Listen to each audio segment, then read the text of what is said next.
अब तो लोग खुशी खुशी मास्क लगा के शादी में तो शामिल हो जाते हैं, लेकिन दुख में शामिल नहीं हो पाते। बहुत मुश्किल लगता है उनको दुख में शामिल होना। समय बदलता है, लेकिन सोच हम बदलते हैं, ध्यान रखिएगा। क्या मेरा क्या तेरा, ये वो चीज है जो कंडीशन लेस है। इसमें कोई भी कंडीशन नहीं होती। ये वो लोग जान सकते हैं, वो लोग महसूस कर सकते हैं, और वो ही समझ सकते हैं जो मीनिंग ऑफ लाइफ जान चुके हैं। Level of understanding and it's layer, जो पूरी तरीके से समझ चुके हैं। यहाँ हम इसको दो तरीके के लोगों के ऊपर रख के समझ सकते हैं कि ये क्या चीज है। एक इंसान है जो अपने घर में, अपने रिलेटिव्स में, अपने फ्रेंड्स में एक्टिव रहता है। मोर देन 90% प्रेजेंस, उसकी अवेलेबिलिटी और टच उसका बना रहता है।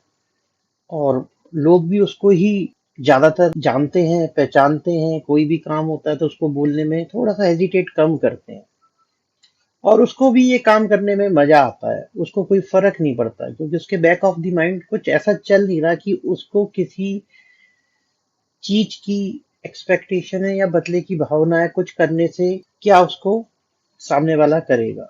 अगर उसको ये काम करने से कुछ फर्क नहीं पड़ता है, तो इससे जाता क्या है? तो अगर वो खुश है ये करने से, और उसके मन में कोई भी ये इच्छा नहीं आती, तो अच्छी बात है। उसका सोचना भी ठीक है, और उसका करने में कुछ जाता भी नहीं है। तो इस तरीके के इंसान को कुछ करने से कुछ नहीं मिलने की ना एक्सपेक्टेशन होती है, और ना ही वो लेना चाहता है, क्योंकि उसको ये सब करने में कोई फर्क नहीं पड़ता है, सिर्फ मजा आता है। और वो लाइफ को एज इट इज देखता है। उसको ये नहीं देखना होता उसमें कि क्या मुझे इस चीज करने से मिलेगा, और क्या इसका इम्पैक्ट मेरे पे आगे आएगा, क्योंकि वो अपना बैलेंस बना के चल रहा है। ये काम उसके लिए थैंकलेस होता है। सामने वाला कभी भी उसे थैंक्स कहने के लिए भी जरा सी भी भावना अपने अंदर नहीं रखता है। और ना ही वो इंसान जो कर रहा है उसको ये सुनने के लिए वो तैयार होता है कि कोई मुझे इसके लिए कोई रिगार्ड या रिवॉर्ड या थैंक कुछ भी बोले। उसको उस चीज की कोई जरूरत नहीं होती, क्योंकि वो अपना सारा काम मैनेज करके चलता है। Office work, domestic work, relative work, जो भी है, वो अपने हिसाब से खुश है, और वो उसी अकॉर्डिंगली करता रहता है। उसे कोई फर्क नहीं पड़ता सामने वाला क्या बोल रहा है और क्या उसका ऑब्जेक्टिव है।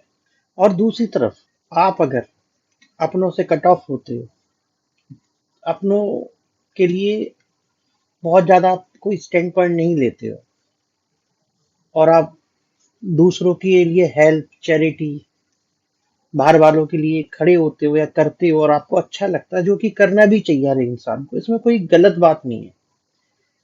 और आपको ये भी पता होता है कि सामने वाले से कोई बदले की भावना भी आपके मन में नहीं है कि वो कुछ करे, लेकिन आप उनके लिए हैप्पीली, खुशी खुशी हेल्प करने को तैयार हो, चैरिटी करने को तैयार हो। आप एक तरीके से सुकून मानते हो कि जो आप कर रहे हो ये आपको एक सुकून दे रहा है। तो इसमें बुराई क्या करने में, करना भी चाहिए। और अगर हम इस बात को ऐसे समझें कि अगर हम जैसे बाहर चैरिटी, हेल्प या लोगों की मदद करते हैं और हमें अच्छा लगता है करने में, तो क्या हम अपने लोगों की मदद कर भी देते हैं, और बदले में अगर हमें वहां से भी कुछ नहीं मिलता है, या वो लोग हमें उस चीज का कोई रिगार्ड नहीं करते हैं, थैंक्स भी नहीं कहते हैं, तो क्या फर्क पड़ता है? कुछ फर्क नहीं पड़ेगा। तो कुछ लोग इस तरीके की भावना रखते हैं और सोचते हैं कि अगर हमने अपने लोगों की हेल्प करी तो वो भी हमारी हेल्प करे। तो ये चीजें तो दिमाग में रखना ही नहीं चाहिए। जैसे आप बाहर वालों के लिए कुछ करते हैं, और आपके माइंड में एक भी थॉट नहीं आता कि सामने वाला आपको क्या देगा, क्योंकि वो आपके अंदर से वो भावना ही नहीं होती कि आपको कुछ चाहिए। तो आप अपने घर वालों के लिए अगर कुछ करते भी हैं, और आपको बदले में कुछ नहीं मिलता, तो क्या फर्क पड़ता है? उसका क्या इम्पैक्ट होगा? कोई इम्पैक्ट नहीं है। एज इट इज देखिए, सब कुछ वैसे ही है। आप जैसे हो, आप वैसे ही रहोगे, कोई चेंज नहीं आएगा। किसी पे जबरदस्ती थोड़ी आप थैंक्स या रिगार्ड्स लोगे। ये तो सब एक सोचने के तरीके हैं, अपने आप को समझाने के तरीके हैं। इसलिए अगर अपनों का आप कुछ करते भी हो तो इससे कभी भी कोई फर्क नहीं पड़ना चाहिए। जब हम बाहर वालों के लिए कर सकते हैं तो अपने लोगों के लिए भी हमें फर्क नहीं पड़ना चाहिए। एक्चुअली क्या होता है, लोग अपनों के लिए करते हैं तो कुछ एक्सपेक्टेशन रखते हैं, और बाहर वालों के लिए करते हैं तो उन्हें पता होता है कि वो एक्सपेक्टेशन होती ही नहीं है। पता है क्या नहीं होता है, वो माइंड में वो थॉट ही नहीं होता है। तो यही एक अंडरस्टैंडिंग का जो लेवल है, वहीं पे आपको थोड़ा सा बस समझने की जरूरत है। ये पॉइंट बिल्कुल क्लियर हो जाता है फिर आपके माइंड से कि आप क्या कर रहे हो, और कौन आपको रिटर्न में कुछ कर रहा है या नहीं कर रहा है, वो मैटर नहीं करता। यही सोच एक है जो आपको आगे ले जाती है, और कोई फर्क नहीं पड़ता क्या तेरा है और क्या मेरा है, सब एक सा लगता है। अब तो लोग खुशी खुशी मास्क लगा के शादी में तो शामिल हो जाते हैं, लेकिन दुख में शामिल नहीं हो पाते। बहुत मुश्किल लगता है उनको दुख में शामिल होना।